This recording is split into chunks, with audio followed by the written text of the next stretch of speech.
YTN 뉴스라이더 오늘 새벽에 들어온 소식부터 전해드리겠습니다. 미국 증권거래위원회가 비트코인 현물 상장지수 펀드의 상장과 거래를 승인했습니다. 이에 따라 그레이스케일, 비트와이즈 등 11개의 비트코인 현물 ETF 상장과 거래가 현지 시간 11일부터 가능해집니다. 취재기자 연결합니다. 이종수 기자. 네, 국제부입니다. 네, 미국 증권거래위원회가 비트코인 현물 상장지수 펀드 ETF의 상장을 승인했군요. 이게 비트코인 자체를 승인한 건가요? 예, 미국 증권거래위원회는 비트코인 현물 ETF만 상장과 거래를 승인한 것이지 비트코인을 승인하거나 보증한 것은 아니라고 밝혔습니다. 게리 겐슬러 증권거래위원장은 현지 시간 10일 자산운용사 아크 인베스트먼트가 신청한 비트코인 현물 ETF가 투자자 보호 등의 측면에서 요건을 갖춰 거래를 허용하게 됐다고 밝혔습니다. 이에 따라 그레이스케일, 비트와이즈, 해시덱스 등 11개의 비트코인 현물 ETF의 상장과 거래가 현지 시간 11일부터 가능해집니다. ETF는 인덱스 펀드를 거래소에 상장시켜서 투자자들이 주식처럼 편리하게 거래할 수 있도록 만든 상품을 말합니다. 미국 증권거래위원회는 성명에서 위원회의 조치는 비증권 상품인 비트코인을 보유한 ETF에 국한돼 있다고 말했습니다. 그러면서 위원회가 암호화폐 자산 증권에 대한 상장 기준을 승인할 의향이 있다는 신호는 아니라고 밝혔습니다.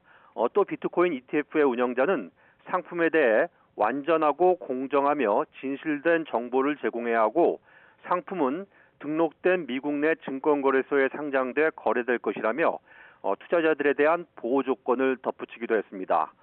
공식적으로는 현물 ETF라는 용어 대신에 이를 포괄하는 현물 ETP라는 용어를 사용합니다. 미국 증권거래위원회는 비트코인을 승인하거나 보증한 것은 아니라면서 투자자들은 암호화폐와 가치가 연계된 위험에 대해 계속 주의해야 한다고 밝혔습니다. 미국 증권선물위원회가 이처럼 비트코인을 승인한 것은 아니라고 분명히 하면서도 11개 비트코인 현물 ETP의 상장을 승인함에 따라 대규모 자금 유입이 이어지면서 비트코인이 새로운 전환기에 접어들었다는 관측이 나오고 있습니다. 지금까지 국제부에서 YTN 이종수입니다. 네, 우리 금리도 관심인데요. 한국은행 금융통화위원회가 오늘 오전에 회의를 열어서 2024년 첫 기준금리를 결정합니다. 오늘 회의에서 금통위는 기준금리를 현재 3.5%로 동결할 것으로 전망됩니다. 이럴 경우 지난해 1월 기준금리를 연 3.25%에서 3.5%로 인상한 이후 8차례 연속 동결을 이어가게 됩니다. 이와 함께 회의 후에 이창용 총재가 통화정책 방향과 경제 상황에 대해서 평가를 설명하는 자리에서 올해 기준금리 인하에 대한 긍정적인 신호를 내놓을지도 관심입니다. 태영건설의 워크아웃 여부 결정을 하루 앞두고 산업은행과 5대 은행 등 주요 채권단이 다시 모였습니다. 태영 측도 참석해서 직접 설득에 나섰는데요. 채권단이 공감하면서 워크아웃 가능성이 유력해졌습니다. 보도에 이형원 기자입니다. 태영건설 워크아웃 여부 결정을 하루 앞두고 주요 채권단이 다시 모였습니다. 이번 회의에는 주채권은행인 산업은행과 5대 은행은 물론 이금융권까지 대거 참석했습니다. 이들을 상대로 태영그룹 관계자들이 직접 워크아웃 동의를 호소했는데 분위기는 우호적이었던 것으로 파악됐습니다. 하루 전 태영 측이 기존 자구안 이행을 거듭 약속하고 대주주 지분을 담보로 내놓기로 한 걸 긍정적으로 평가한 겁니다. 부족할 경우에는 지주회사인 TY홀딩스와 SBS 주식도 담보로 해서 태영건설을 꼭 살려내겠습니다. 회의가 끝난 뒤 채권단은 태영 측이 약속만 지키면 워크아웃 진행에 문제가 없다는 뜻을 내비쳤습니다. 자구 계획이 그대로 지켜지면 워크아웃 개시와 이후 실사, 기업 개선 계획 수립 작업이 원활하게 진행될 수 있다는데 공감대를 이뤘다고 밝힌 겁니다. 특히 주요 자산을 팔아야 하는 자구 계획 특성을 고려해 이행이 늦어져 실사 기간에 자금 부족이 생길 가능성까지 논의했습니다. 채권단이 사실상 워크아웃 개시를 전제로 다양한 시나리오를 점검한 겁니다. 워크아웃이 시작하려면 채권단의 75% 이상 동의가 필요합니다. 채권액 기준으로 의결권이 구성되는데 은행권 33%, 건설공제조합이 20% 정도입니다. 이번에 모인 금융권 외에 나머지 채권단 설득이 중요하지만 크게 무리는 없을 거라는 평가입니다. 채권단 관계자는 주요 채권단과 금융당국이 영향력을 행사할 수 있는 채권자 비율이 높은 만큼 워크아웃이 무난하게 개시될 거라고 내다봤습니다. 오늘 예정된 1차 협의회에서는 서면 결의 방식으로 워크아웃 개시 여부가 결정됩니다. 24시간 동안 결의서를 받는 만큼 정확한 동의율은 내일 공개될 예정입니다. YTN 이영훈입니다. 티웨이 항공 여객기가 인천공항에 착륙하다가 엔진에서 불꽃이 튀는 사고가 발생해 승객들이 약 20분 동안 공포에 떨었습니다. 새와 충돌한 게 원인이었는데요. 최근에는 1,100억 원짜리 F-35A 스텔스 전투기와 새도 충돌해서 심각한 파손을 입기도 했습니다. 당시의 위급한 상황을 담은 영상을 이승윤 기자가 단독 보도합니다. 일본 도쿄 나리타 공항을 출발한 티웨이 항공 TW216편 여객기가 인천공항에 착륙할 준비에 들어갔습니다. 갑자기 오른쪽 날개 엔진에 불꽃이 일더니 화염도 포착됩니다. 기내에는 타는 냄새까지 나면서 불안은 고조됐습니다. 지상에서는 폭음 같은 굉음도 들릴 정도.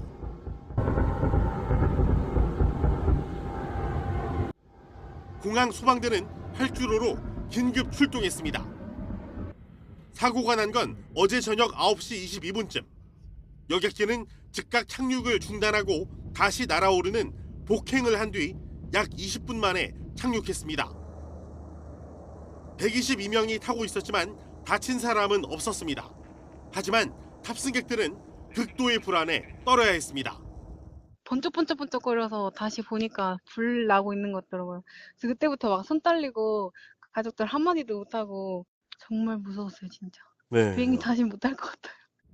사고기는 보잉 737-800 기종으로 착륙 중 엔진에 새가 빨려 들어간 것으로 확인됐습니다. 버드 스트라이크라고 부르는 구류와 항공기의 충돌은 엔진 손상과 동체 파손 등을 일으킬 수 있습니다. 지난 2019년부터 지난해 8월 말까지 최근 5년간 국내 공항에서는 500건이 발생했는데 2020년 76건에서 재작년 131건, 지난해는 8월까지 76건에 이르는 등 증가 추세에 있습니다. 기후변화로 철새들의 이동 횟수가 잦아지고 한반도 체류와 먹이 활동 시간이 늘어나 항공기와의 충돌 위험도 증가한 것으로 풀이됩니다. 재작년에는 1,100억 원짜리 스텔스 전투기 F-35 알파 한 대도 새와 충돌해 세계 최초로 동체 착륙했고 파손이 심해 지난달 퇴역이 결정됐습니다. YTN 이승윤입니다. 유엔 안보리 회의에서 최근 러시아가 북한산 미사일을 우크라이나에 쏜 것과 관련해 강한 비판이 나왔습니다. 우리나라는 미사일 비행 거리를 볼 때 북한이 한반도 실전 사용을 시험한 것과 다름없다고 지적했습니다. 워싱턴에서 권준기 특파원입니다. 올해부터 이해 당사국이 아닌 이사국으로 안보리 회의에 참석하게 된 우리나라 황중국 대사는 북한과 러시아 간 미사일 거래를 강력히 규탄했습니다. 특히 러시아가 쏜 북한 미사일의 비행 거리가 460km였다는 점을 짚으며 북한 원산에서 부산까지 거리와 정확히 일치한다고 지적했습니다. 우크라이나를 무대로 한반도 실전 사용을 시험한 것과 다르지 않다는 겁니다. From the ROK standpoint, it amounts to a simulated attack. And as these launches provide valuable technical and military insights to the DPRK, 미국도 러시아가 북한산 미사일을 앞으로 더 사용할 것 같다며 안보리 결의 위반을 문제 삼았습니다. We expect Russia will use additional missiles to destroy more of Ukraine's critical infrastructure and kill Ukrainian civilians. 러시아는 발뺌했습니다. 우크라이나 군마저 북한산이라는 증거를 찾아내지 못했다며 미국의 억지 주장이라고 말했습니다. Получается, что Соединенные Штаты тиражируют заведомо ложную информацию, даже не удосужившись предупредить об этом своих прямых подопечных. 하지만 이해 당사국으로 참여한 우크라이나는 러시아 주장을 곧바로 반박했습니다. Specifically, the missile had a slightly larger diameter than the Russian Iskander missile. As the spokesperson said, this missile is similar to one of the North Korean missiles. 중국은 회의에서 북한 미사일 문제를 일절 언급하지 않았고 안보리 회의는 이번에도 빈손으로 끝났습니다. 러시아는 이번 회의의 맞불 성격으로 서방 국가의 우크라이나에 대한 무기 공급 문제도 다루겠다며 오는 22일 안보리 회의 소집을 요청했습니다. 워싱턴에서 YTN 권윤기입니다. 이런 가운데 신원식 국방부 장관은 북한이 신형 근거리 탄도미사일인 근거리형 전술 유도탄을 러시아에 수출할 가능성이 있다고 밝혔습니다. 신 장관은 연합뉴스와의 인터뷰에서 최근 김정은 북한 국무위원장의 군수공장 현지 지도 때 등장한 무기체계는 지난 2022년 북한이 최초로 시험 발사한 근거리형 전술 유도탄이라며 이같이 말했습니다. 더불어민주당 이재명 대표를 흉기로 습격한 김모 씨가 이 대표가 대통령 되는 걸 막으려고 범행했다고 경찰에 진술했습니다. 경찰은 정치적 신념에 따른 단독 범행으로 결론 내고 사건을 검찰에 넘겼습니다. 차상은 기자의 보도입니다. 이재명 대표를 흉기로 습격한 김모 씨가 경찰서를 나섭니다. 이재명 대표 오늘 퇴원인데 하실 말씀 있으실까요? 걱정을 끼쳤습니다. 미안합니다.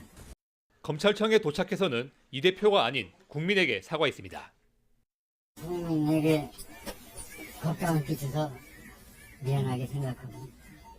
수사를 마무리한 경찰은 이번 사건을 정치적 신념에 따른 김 씨의 단독 범행으로 결론 내렸습니다. 이 대표가 대통령이 되는 것을 막을 목적이었다는 게 경찰 설명입니다. 피해자가 대통령이 되는 것을 막고 곧 있을 총선에서 피해자가 특정 세력에게 공천을 주어 다수의 의석수를 확보하지 못하도록. 김 씨가 범행 당시에 소지했고 우편으로 가족에게 보낸 문서, 이른바 변명문에는 자유인들의 구국 열망과 행동에 마중물이 되고자 한다며 범행을 정당화하는 모습도 보였습니다. 김 씨가 범행을 계획한 건 지난해 4월, 변명문도 비슷한 시기에 작성하기 시작해 여러 차례 수정한 것으로 드러났습니다. 경찰은 피의자 김 씨 혼자 범행을 계획하고 실행에 옮겼다며 배후 세력은 현재까지 확인되지 않았다고 밝혔습니다. 동선을 조사한 결과 호의로 태워준 사람 외에는 홀로 움직였고 통화 기록 등에서도 공범은 없는 것으로 나타났습니다. 경찰은 김 씨에게서 이른바 변명문의 우편 발송을 부탁받은 70대도 범행 계획을 알고도 방조한 혐의로 김 씨와 함께 검찰에 넘겼습니다. YTN 차상훈입니다. 민주당 이재명 대표는 피습 사건 발생 8일 만에 퇴원했습니다. 병원을 나서며 상대를 죽여 없애야 하는 전쟁 같은 정치를 끝내야 한다고 강조했습니다. 김경수 기자입니다. 지난 2일 부산에서 60대 남성이 휘두른 흉기에 목을 다쳐 입원했던 이재명 대표가 8일 만에 병실 밖으로 모습을 드러냈습니다. 혈관 재건 수술 후유증과 감염 우려로 가족 외에는 접견을 자제했던 이 대표는 직접 퇴원 소감을 밝혔습니다. 우리 국민 여러분께서 살려주신 목숨이라 앞으로 남은 생도 오로지 국민들을 위해서만 살겠습니다. 자신도 성찰하겠다며 이제 증오와 대결의 정치를 끝내고 서로 존중하고 타협하는 정치를 복원하자고 제안했습니다. 이제 증오하고 죽이는 이런 전쟁 같은 정치, 이번 사건을 계기로 사라지면 좋겠습니다. 경찰과 소방, 부산대병원 의료진, 그리고 서울대병원 의료진은 따로 거론하며 감사의 뜻을 전했는데 적절하고도 신속한 응급조치로 제 목숨을 구해주신 부산의 소방, 경찰, 그리고 부산대 의료진 여러분께 각별한 감사의 말씀을 전합니다. 사건 당일 헬기를 타고 서울로 이송되며 불거진 지역 의료 무시, 특혜 논란을 의식한 것으로 풀이됩니다. 비주류 의원들의 탈당 등 당내 상황에 대한 구체적인 언급은 없었는데 이 대표는 당분간 자택에서 회복 치료에 전념하며 현안들을 챙길 것으로 보입니다. 지금 뭐 좀 제한적이긴 하지만 뭐 중요한 당무에 대해서는 의사결정을 하실 수 있을 거라고 봅니다. 쌍특검법 제표 결과 선거제 협상 등 원내 쟁점은 물론 당내 이단 이탈 기류까지 이재명 대표에게 주어진 숙제는 한둘이 아닙니다. 모두 제1야당 수장의 정치력이 필요한 것들인 만큼 이 대표의 완전한 당무 복귀 시점에도 일정 부분 영향을 줄 것으로 전망됩니다. YTN 김경수입니다. 민주당 이재명 대표가 퇴원한 어제 공교롭게도 당내 대표적 비주류 의원 3명이 동반 탈당을 선언했습니다. 이 대표 체제로는 기득권 정치를 타파할 수 없다며 신당 창당까지 계획하고 있는데요. 우선 이낙연 전 대표와 손잡을 가능성이 커 보입니다. 박기환 기자의 보도입니다. 민주당 내 비주류 의원 모임 원칙과 상식에 소속된 이원욱, 김종민, 조응천 의원이 예고한 대로 당과의 결별을 공식 선언했습니다. 한 달 넘게 이재명 대표의 사퇴와 통합비대위 구성 등을 요구했지만 이 대표가 끝내 거부했다는 겁니다. 그냥 이재명 중심의 단결만 외치고 있습니다. 우리는 방탄정당, 패권정당, 팬덤정당에서 벗어나자고 호소했습니다. 하지만 거부당했습니다. 고심 끝에 윤영찬 의원이 당 잔류를 결정한 데 대해선 당혹스럽지만 각자 정해진 길을 가겠다고 밝혔습니다. 4명 가운데 1명이 대열에서 빠졌지만 예정된 정치 행보를 차질 없이 밟아가겠다는 뜻으로 해석됩니다. 실제로 민주당 탈당파 3위는 이재명 대표와 윤석열 대통령을 싸잡아 비판하며 신당 창당 의지를 강조했습니다. 조만간 구체적인 계획을 내놓을 거라며 오늘 탈당을 예고한 이낙연 전 대표에게 먼저 손을 내밀었습니다.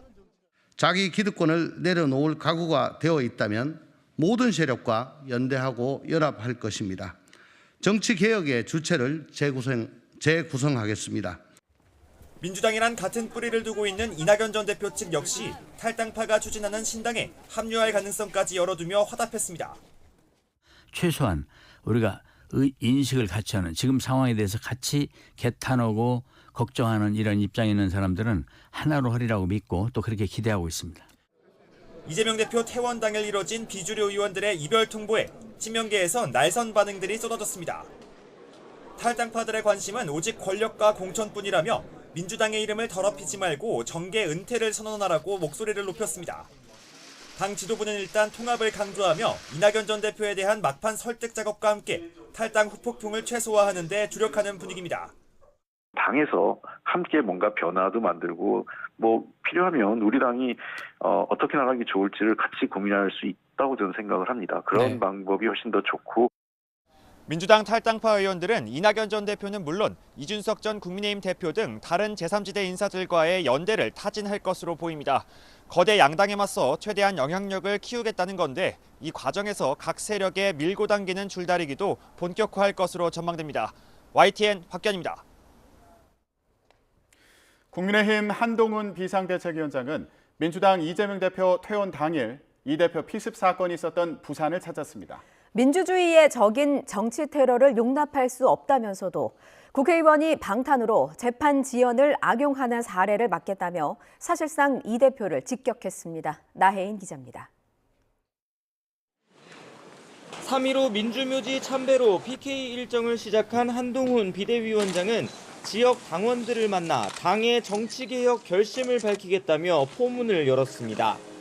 형사소송에서 금고 이상 형을 확정받은 국회의원은 재판기간 받은 세비 전액을 반납하게 하는 법안을 발의하겠다고 선언했습니다. 정치인이 재판을 의도적으로 지연시켜 방탄수단으로 활용하는 사례를 막겠다는 겁니다. 민주당의 반대로 이 법안이 통과되지 않는다고 하더라도 우리 당의 후보가 되길 원하는 분들에게는 신청 시에 이 약속을 지키겠다는 서약서를 받을 것입니다. 총선 전 당원들 앞에서 쇄신 의지를 다지는 형식을 취했지만 사실상 이재명 대표를 겨냥한 거란 해석이 나왔습니다. 다시는 이런 테러가 반복돼선 안 된다면서도 이 대표의 서울 이송 과정에서 불거진 논란엔 건설적인 논의를 이어갈 지점이 있다며 뼈 있는 말을 보탰습니다. 긴급 의료 체계에서의 특혜라든가 그리고 여러 가지의 구멍들이라든가 이런 부분들을 국민들이 많이 보시고 분노하는 것 같아요. 이재명 대표나 민주당을 비난하진 않고 앞으로 더 나은 체계를 갖추기 위한 정책을 만드는 데 집중하겠습니다. 한 위원장은 여권의 민감한 현안에 대해선 대부분 기존 입장을 유지했습니다. 이른바 김건희 여사 리스크를 줄일 방안으로 거론된 제2부속실 설치 필요성에 공감하고 야당과 특별감찰관 추천을 협의할 수 있다는 원론적인 견해만 밝혔습니다. 국회 본회의를 통과한 이태원 참사 특별법은 부정적으로 평가했는데 대통령에게 거부권을 건의할 거냐는 질문엔 여론을 고려한 듯 신중한 모습을 보였습니다. 야당이 주도하는 그런 조사위원회가 사실상 검찰의 수준의 그런 식의 조사를 1년 반 동안 한다면 그 과정에서 그 대상자들은 생각하지 못할 거고요. 그 과정 국민은 분열될 겁니다. 당원들을 만난 뒤엔 총선 최대 승부처 가운데 하나로 꼽히는 부산에서 청년 창업가를 비롯한 시민들을 만나 표심 공략에 공을 들였습니다. 한동훈 위원장은 오늘 부산항에서 첫 현장 비대위 회의를 주재하며 1박 2일 일정을 이어갑니다. 이후엔 공천관리위원회 출범과 함께 당을 인적쇄신 분위기로 이끈다는 구상인데 당정관계 재정립을 바라는 여론에도 호응할 수 있을지 주목됩니다. YTN 나인입니다.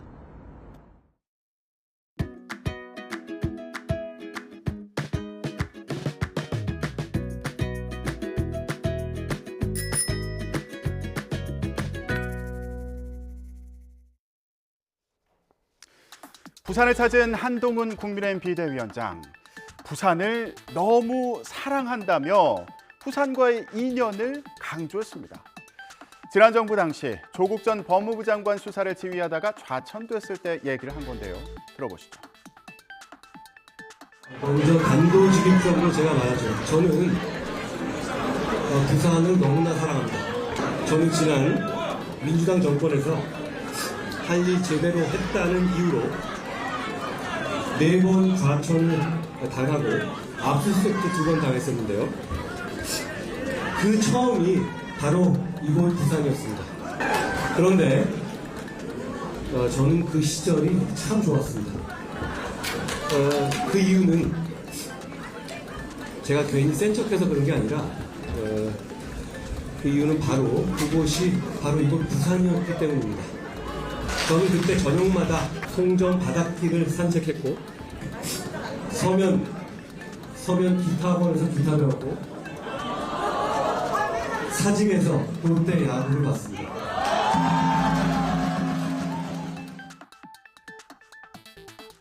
한동훈 비대위원장의 부산 일정은 밤에도 이어졌습니다. 자, 이렇게 가는 곳마다 인산인해를 이뤘는데요. 어제 현장으로 함께 가보시죠. 어제 저녁 부산 남포동의 부산국제영화제 광장입니다. 인파가 거리를 가득 메웠는데요. 자, 한 위원장 이렇게 의자에 올라가서 손을 흔들기도 하고요. 또 시민들에게 부산을 사랑한다고 외치기도 했습니다. 자, 시민들을 배경으로 셀카를 찍기도 했고요. 또 시민들 휴대전화로 사진을 찍어주기도 했습니다. 또 부산의 명물이죠. 씨앗 호떡도 사 먹었네요. 한 위원장 저녁 식사는 자갈치 시장에서 했는데요. 입고 있던 코트를 벗자 안에 있던 티셔츠가 눈길을 끌었습니다. 큼지막하게 1992라고 적혀있네요. 예, 무슨 의미일까요? 알고 보니 1992년은 부산에 연고를 둔 프로야구팀 롯데자이언츠가 1984년 이후 2번째로 우승한 해라고 합니다. 이후에 롯데가 우승한 적이 없어서 1992년을 그리워하는 팬들이 많다고 하는데요. 부산에 대한 애정을 보여주기 위해 일부러 이 티셔츠를 고른 거 아니냐 이런 해석도 나오고 있습니다. 부산 일정 이틀째를 맞은 한 위원장. 오늘은 비상대책위원회 출범 이후 처음으로 현장 회의를 진행합니다. 부산엑스포 유치 실패 이후 지역 민심이 흔들리는 가운데 이재명 민주당 대표 헬기 이송으로 지역의료 홀대 논란이 겹치면서 분위기를 전환하려는 것으로 보이는데요. 그런 만큼 부산에서 보여주는 한 위원장의 행보 하나하나에 관심이 모아지고 있습니다. 민주당에서는 오늘 이낙연 전 대표가 탈당을 선언합니다.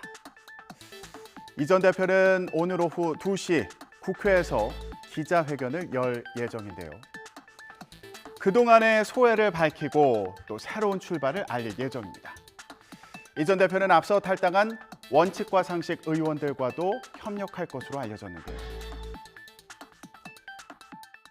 이낙연 대표님과는 저희가 이런 새로운 정치를 하겠다라고 제안을 드리면 저는 이낙연 대표님도 같이 동참하실 거다 그렇게 생각을 하고, 그 외에도 다른 여러분들 우리 그 박원석 의원이나 정태근 의원이나 이런 그동안의 새로운 정치에 대해서 갈망했던 많은 분들이 함께 할 수 있을 거다 생각을 하고 지금부터 본격적으로 이제 대화를 해나가려고 생각을 하고 있습니다. 이준석 전 국민의힘 대표가 추진하고 있는 가칭 개혁신당과도 연대할 수 있을지, 이것도 관심이죠. 양측 모두 가능성을 열어둔 상태입니다.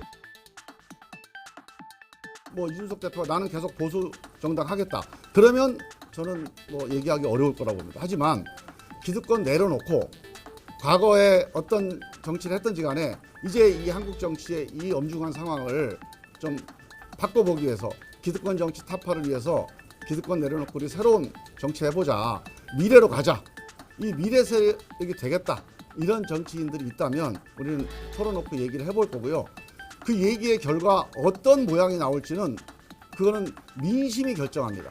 그리고 이제 저희가 그런 식으로 이제 대화의 문을 열어놓는 만큼 저는 원칙과 상식 구성원분들도 저희가 가지는 보수적인 색채가 일부 있다면 그 부분에 대해서도 좀 열린 마음을 가져주시기를 부탁드립니다.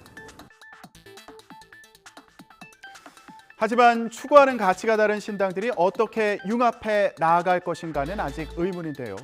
또 지역구와 비례대표 공천을 어떤 식으로 할지를 두고도 신경전이 치열할 것으로 보입니다. 자, 이런 난제를 넘어서 제3지대를 총망라한 빅텐트가 성공할 수 있을까요? 관심이 모아지고 있는데요. 원칙과 상식이 오늘이나 내일 구체적인 창당 계획을 밝힐 예정인 가운데 제3지대 빅텐트를 향한 움직임도 본격화할 것으로 보입니다. 지금까지 전국 브리핑이었습니다.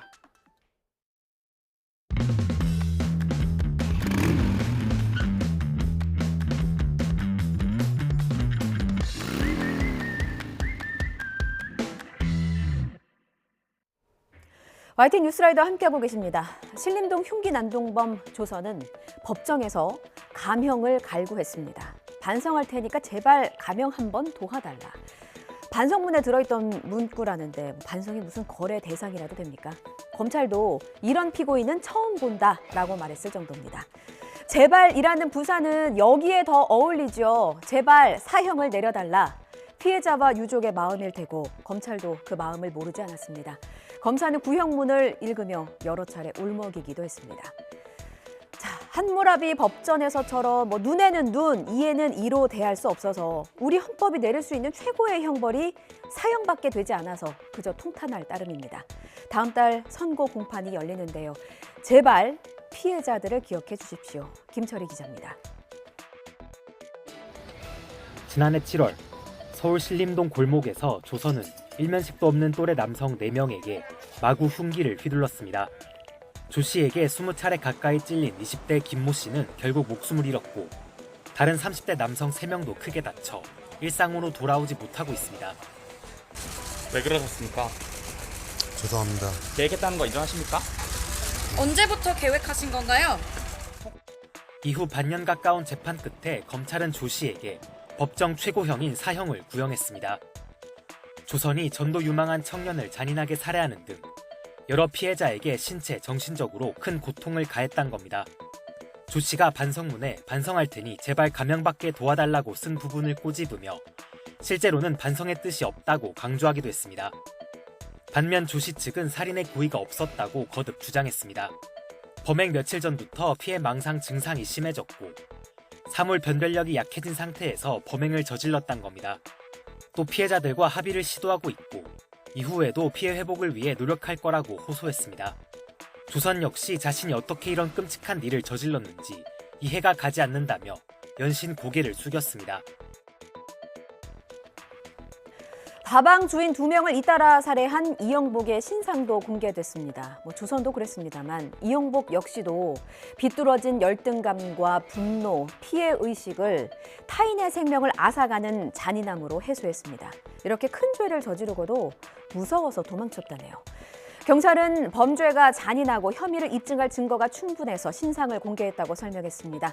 이르면 이번 주 안으로 조사를 마치고 검찰에 넘길 방침입니다. 보도에 권준수 기자입니다.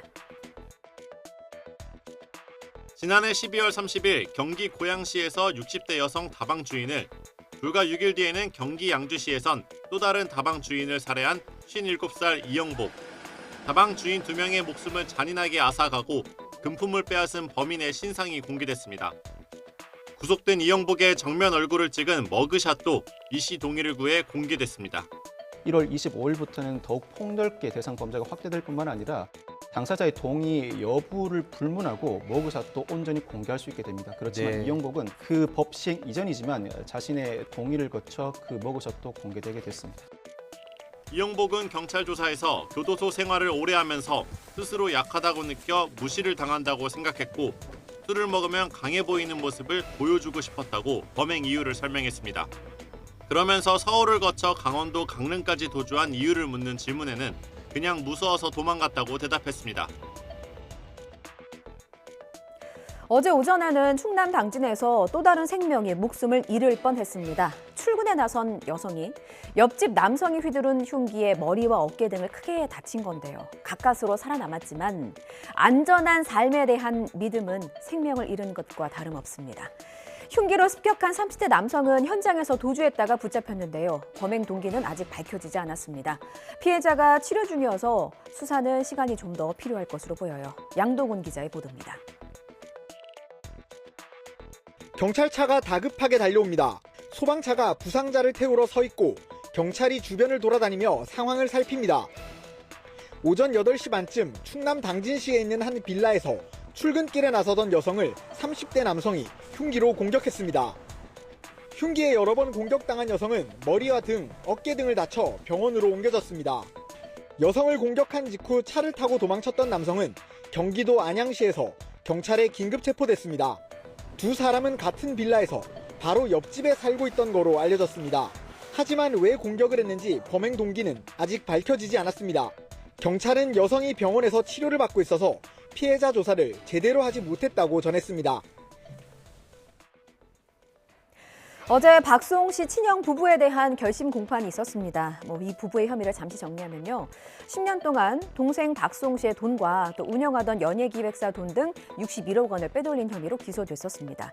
최근에는 중복된 내역 등을 제외하고 40억대 횡령 혐의로 공소장이 변경됐었는데요. 검찰은 친형 박모 씨에게 징역 7년을 구형했습니다. 어제 서울 서부지법에서 결심 공판이 있었습니다. 검찰은 방송인 박수홍 씨의 출연료 등을 빼돌린 혐의로 친형에게는 징역 7년이, 아내 이모 씨에게는 징역 3년을 선고해달라고 요청했습니다. 빼돌린 돈은 동생을 위해서 썼다는 친형 박 씨의 주장이 사실이 아니고 피해자인 박수홍 씨도 엄벌을 탄원하고 있는 점을 고려했다고 설명했습니다. 친형 박 씨는 최후 진술에서 눈물로 억울함을 호소했는데요. 세무상 잘못한 게 있을지언정 동생 박수홍을 자식처럼 생각하고 키웠는데 어느새 동생을 갈취한 나쁜 형이 됐다는 겁니다. 몰라서 그런 거라면 죗값을 받겠지만 지금 상황은 너무 억울하다고도 주장했습니다. 부인인 이 씨 역시도 가족이 한순간에 범죄자가 됐다면서 억울하다고 말했습니다. 1심 선고는 다음 달 14일에 내려집니다. 세계 최대 IT 전자박람회 CES가 개막 이틀째를 맞았습니다. 전 세계 스타트업이 모인 전시장에는 지자체들도 지역 기업을 위해서 부스를 설치하고 총력 지원에 나섰는데요. 여기서는 어떤 새로운 기술이 소개될지 궁금합니다. 현장에 나가 있는 취재기자 연결해서 알아보겠습니다. 김태민 기자. 네, 미국 라스베이거스입니다. 네, 뒤에 사람들이 많이 보이네요. CES에 우리나라 신생 기업들이 모인 전시 부스가 마련됐다고요? 네, 그렇습니다. 지금 제가 있는 곳은 이번 CES의 여러 전시관 중에서도 신생 기업들이 모여있는 유레카관입니다. 제 뒤에 보이는 것처럼 이번 유레카관에는 우리 지자체들도 직접 부스를 마련하고 운영하고 있는데요. 혁신 기술을 갖춘 지역 기업들의 해외 진출을 돕고 견문을 넓히는 역할을 합니다. 이를 위해서 부스 설치는 물론 통역과 제품 운송 등의 비용도 지원했는데요. 화성시장의 말 들어보겠습니다. 우리 화성시는 2만 8천여 개 기업이 생산활동을 하는 기업 도시로서 화성 기업의 브랜드와 혁신 기술을 세계에 알리고 미래 산업 기술 변화를 직접 체험해보고자 CES에 참가하게 되었습니다. 화성시의 한 지역기업은 안전하고 빠르게 백내장 수술을 도울 수 있는 의료기기를 개발해 CES 혁신상을 3개나 수상하기도 했습니다. 이 밖에도 인공지능 기반의 제품 외관 검사 기기와 반려견 케어룸, 네트워크 공유장치 제조기업 등이 지자체 부스를 통해 CES 전 세계 관람객들을 만나고 있습니다. 우리나라뿐 아니라 일본과 네덜란드 등 다양한 나라들이 국가전시관을 설치해 자국 기업들을 홍보하고 있고요. 대학도 소속 연구기관과 학생들을 위해 지원을 아끼지 않고 있습니다. 아직 규모가 크지 않은 신생기업들이 혁신 제품을 소개하고 또 아직 실현되지 않은 아이디어들을 설명하는 자리인 만큼 이곳 유레카관의 열기는 시간이 갈수록 뜨거워지고 있습니다. 지금까지 미국 라스베이거스 CES 현장에서 YTN 김태민입니다. 우리나라 70대 이상 인구가 20대보다 많아진 것으로 나타났습니다. 주민등록 인구 통계를 집계한 뒤에 처음입니다. 1인 세대 중에서도 70대 이상이 가장 많았습니다. 최기성 기자가 전해드립니다. 행정안전부가 발표한 2023년 말 기준 주민등록 인구 통계를 보면 70대 이상 인구는 631만 9천여 명입니다. 619만 7천여 명을 기록한 20대 인구보다 10만 명 넘게 많습니다. 2022년까지만 해도 20대 인구는 641만여 명으로 608만여 명이던 70대 이상 인구보다 많았는데 처음으로 뒤바뀐 겁니다.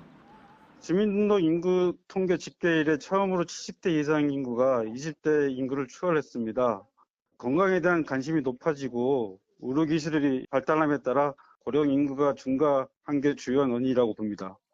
지난해 12월 기준 1인 세대도 993만 5천여 세대로 1000만 세대에 육박하는 것으로 나타났습니다. 1인 세대를 연령대별로 살펴보면 70대 이상이 195만여 세대, 전체의 19.66%로 가장 높은 비중을 차지했습니다. 이처럼 고령화뿐 아니라 저출산도 이어지면서 인구 감소 흐름도 계속되고 있습니다. 사상 처음으로 주민등록 인구가 줄어든 지난 2020년부터 4년 연속 하향 곡선을 그리고 있는 겁니다. 초등학교 입학 예정 인구도 36만 4천여 명으로 통계 집계 뒤 처음으로 30만 명대를 기록했습니다. 정부는 인구 감소 위기를 극복하기 위해 체류형 인구 개념인 생활인구를 활용하는 방안 등을 마련하겠다고 밝혔습니다. YTN 최기성입니다. 새벽 시간 고열에 시달리는 3살 아이를 데리고 응급실을 찾았지만 소아청소년과 전문의가 없어서 진료를 받지 못했다는 제보가 YTN에 들어왔습니다. 부모는 소아과가 문을 여는 아침까지 뜬 눈으로 밤을 새워야 했는데요. YTN 취재진이 야간 어린이 응급실 진료가 가능한지 직접 살펴봤습니다. 제보는 Y 안동준 기자입니다. 지난 6일 새벽 내 아이를 키우는 최지훈 씨 부부는 3살 막내 아들이 40도 가까이 열이 오르자 급히 해열제를 먹였습니다. 열이 떨어지지 않아 곧바로 근처 대학병원 응급실을 찾았지만 소아청소년과 전문의가 없으니 다른 병원에 가보라는 답변을 받았습니다. 단 어디 병원에 있다고 알려주지도 않고 우리 병원은 소아 전문의가 없으니까 응급실에 못 들어갑니다. 119에서 가까운 병원 번호를 보내줬지만 이들 병원 모두 전화를 받지 않았습니다. 급한 마음에 다른 병원 응급실을 찾았지만 소아과 전문의가 없어 진료가 어렵다는 건 마찬가지였습니다. 결국 집에 돌아온 최 씨 부부는 아이 상태가 나빠지지 않기만을 바랄 수밖에 없었습니다. 어떻게 해줄 수가 없으니까 그냥 아픈 것만 보고 있어야 되니까 되게 속상하죠. 지금 시각은 밤 11시입니다. 소아 응급 환자를 진료할 수 있는 병원이 있는지 직접 돌아보겠습니다. 가장 먼저 찾은 대학병원 응급실. 소아과 전문의가 있느냐고 묻자 평일 주간 시간에만 진료할 수 있다는 답변이 돌아옵니다. 소아과 전문의가 되게 계시는지 아니겠습니다. 그럼 진료는 가능한지 외래 가능하시면 가능하십니다. 근처 종합병원도 밤에는 어린이 진료가 어렵다며 다른 병원을 안내해줍니다. 조금 떨어진 또 다른 대학병원을 찾아가 봤지만 상황은 마찬가지였습니다. 종합병원 3곳을 돌았지만 야간 소아 진료가 가능한 병원은 결국 찾을 수 없었습니다. 보건복지부는 야간과 휴일에 진료하는 달빛 어린이병원을 운영하고 있지만 모두 동네 의원급 병원인 만큼 응급 상황에서는 종합병원 진료가 절실합니다. 의사단체는 지난 2017년 이대 목동병원 신생아 사망 사건으로 소아과 의료진이 구속된 이후 처벌에 대한 우려 때문에 소아과 기피 현상이 심해졌다고 지적합니다. 늘 애들 죽는 거에 전선 한복판에 있단 말이에요. 죽었다라고 해서 처벌을 한다고 하면 어떻게 무혐의서 하겠어요. 의료 선진국이라고 불리는 대한민국. 아픈 아이들이 야간에는 응급 상황에서도 왜 소아과 전문의를 만날 수 없는지 진지한 고민과 논의가 필요합니다. YTN 안동준입니다. 정부와 의사협회가 올해 들어 처음 열린 의료현안협의체 회의에서도 의대 정원 문제를 두고 팽팽한 입장차를 보였습니다. 양동호 의협 측 협상단장은 정부의 의대 정원 확대 정책이 이공계 인재들의 대거 이탈로 이어질 수 있다는 우려의 목소리가 사회 곳곳에서 나온다고 지적했습니다.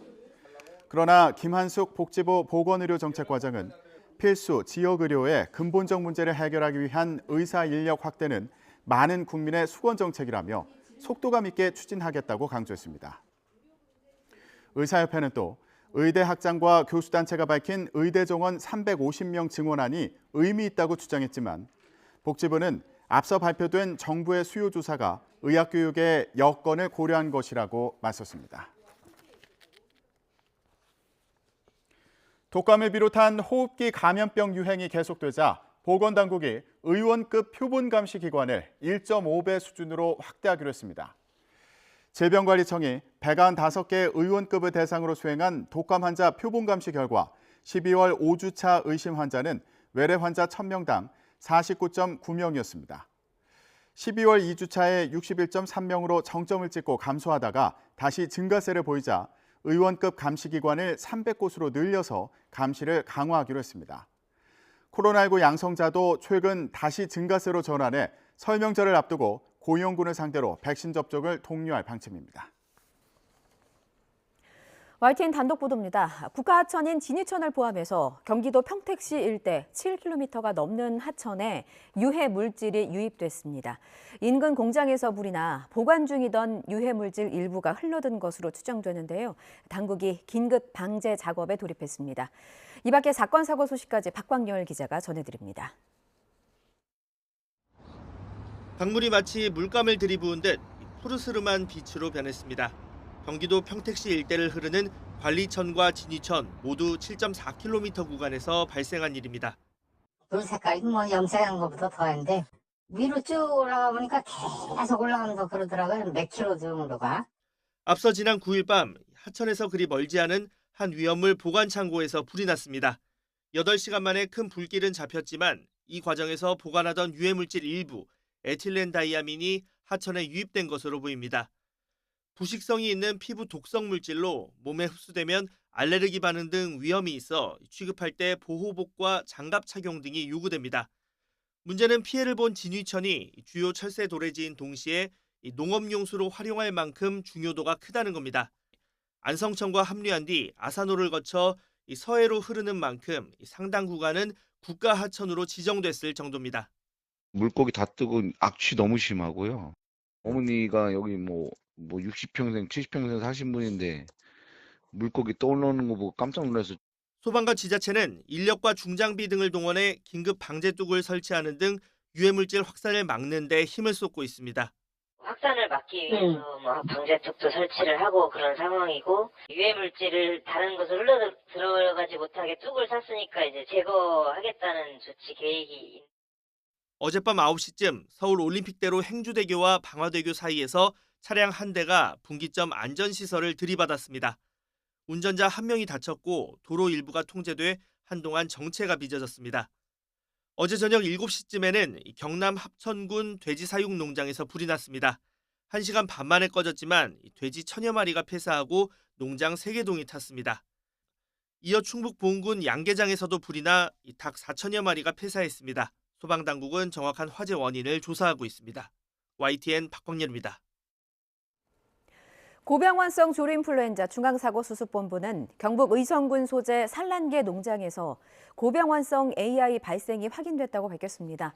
이 농장은 닭 36만여 마리를 사육해 왔으며 항원 확인 이후 중수본은 초동 대응팀을 보내서 출입을 통제하고 매몰 처분, 역학조사 등을 진행했습니다. 이어 오늘 오전 10시까지 전국 산란계 농장과 축산시설, 차량 등에 대해서 일시 이동 중지 명령을 내렸습니다. 경북 가금농장에서 고병환성 AI가 발생한 건 이번 동절기 처음으로 지난해 겨울부터 전국 농장에서 확인된 고병환성 AI 사례는 29건으로 늘었습니다. 일본 노토반도 강진 이후 부근 원전 앞바다에서 기름막이 발견됐다는 소식 며칠 전에 전해드렸는데요. 이보다 60배나 넓은 기름막이 또다시 발견됐습니다. 일본 정부는 별 문제가 없다는 입장이지만 정작 기시다 총리는 속 시원한 답변을 내놓지 않고 있어서 불안을 키우고 있다는 비판이 나오고 있습니다. 황보연 기자입니다. 새해 첫날 노토반도 서쪽에 있는 시카 원전에서 서있기가 불가능할 정도의 진도 7이 관측됐습니다. 이때 충격으로 원전 변압기 배관이 손상돼 지난 7일 원전 배수구 주변 바다에서 가로 10m, 세로 5m의 기름막이 발견됐습니다. 그런데 이게 다가 아니었습니다. 그때보다 60배나 넓은 기름막이 부근 바다에서 또 발견된 겁니다. 원전을 운용하는 전력회사나 일본 정부 모두 안전상의 문제는 없다고 밝혔습니다. 今回の変圧器の故障ということが直接その発電所の安全に何か影響を及ぼすものであるというふうには考えておりません。 냉각수 중 일부가 흘러 넘쳤고 공기 중 방사선량을 측정하는 계측기 120개 중 18개는 한때 먹통이 되기도 했습니다. 이런 문제 역시 전력회사나 일본 정부 모두 대수롭지 않다는 입장. 하지만 2011년 후쿠시마 원전의 악몽을 또렷이 기억하는 사람들은 이 말을 곧이곧대로 믿지 못합니다. 기시다 총리의 이해하기 힘든 대응이 문제를 키우고 있다는 지적도 나옵니다. 지난 4일 진행된 연두 기자회견 모습입니다. 40분이 지나 회견을 마무리하려 하자 한 기자가 원전 질문도 받아달라고 요구합니다. 現状は以上です。以上をもちまして岸田内閣総理大臣の令和6年年頭記者会見を 사회자가 시간이 없다며 회견 종료를 재촉하자 노골적인 불만이 터져 나오지만 기시다 총리는 그저 묵묵부답입니다.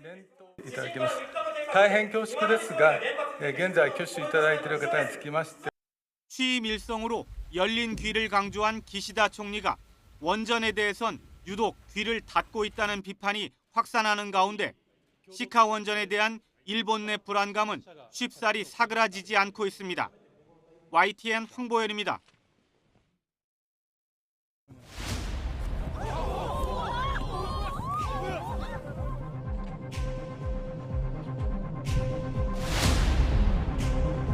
조력자가 있었다고 하던데 혼자 계획을 하신 겁니까?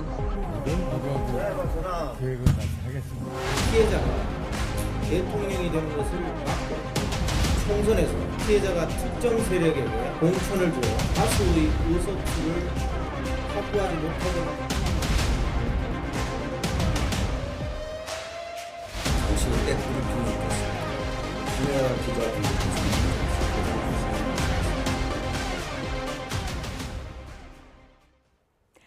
매주 목요일 주요 사건 사고를 범죄학의 관점으로 해석합니다. 오윤성 순천향대 경찰행정학과 교수와 함께합니다. 어서 오십시오. 네, 안녕하세요. 예, 민주당 이재명 대표 습격 사건부터 좀 보겠습니다. 경찰 수사는 일단 마무리가 됐습니다. 피해자 김 씨의 왜곡된 정치 신념이 범행 동기다. 이렇게 경찰이 파악을 한 건데 어떤 진술들이 나왔던 겁니까? 예, 지난 사건이 발생되고 난 뒤에 경찰은 68명 규모의 이제 수사본부를 구성해서 지금 이제 9일 수사를 하고 난 뒤에 어저께 그 수사 결과를 브리핑을 했었죠. 예. 그래서 이제 그 가장 중요한 것이 그 범행 동기인데 바로 이 김 씨 같은 경우는 이 대표에 대한 그 재판 연기 등, 즉 다시 말해서 제대로 처벌하지 않을 것 같다라고는 생각에 불만을 품었다라고 하고요.